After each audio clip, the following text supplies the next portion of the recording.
শনিবার আগরতলা পুর নিগমের কনফারেন্স হলে অনুষ্ঠিত হয় পুর নিগমের কাউন্সিল মিটিং। মূলত আগরতলা পুর নিগমের কর্পোরেটরদের নিয়ে অনুষ্ঠিত হয় এই মিটিং। উপস্থিত ছিলেন পুর নিগমের mayor Dipak Majumdar, deputy mayor Monika Das Dutta, পুর নিগমের কমিশনার শৈলেশ কুমার যাদব সহ অন্যান্যরা।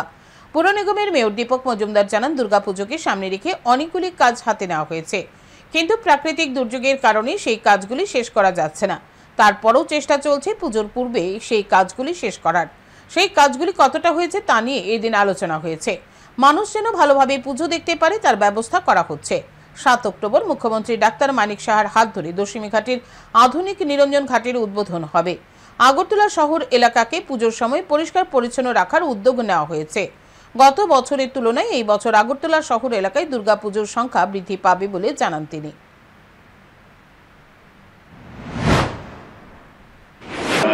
কয়েকটা দিন বাকি আছে এবং পার্টির পুজোর অনেকগুলি কাজ আমরা করার ইচ্ছা থাকলেও শেষ করা যাচ্ছে না। তখন আমরা চেষ্টা করছি যাতে সার্বিকভাবে যে সিদ্ধান্তগুলি আগে নেওয়া হয়েছিল পুজোকে সামনে রেখে এগুলি কতটা বাস্তবিক হয়েছে আজকে আলোচনা হবে। হওয়ার পর যদি দেখা যায় যে কাজ করা প্রয়োজনীয়তা অনুভব করি বা করা উচিত, সেগুলি আমরা আজকে সিদ্ধান্ত নিয়ে কাজ করতে দেবো।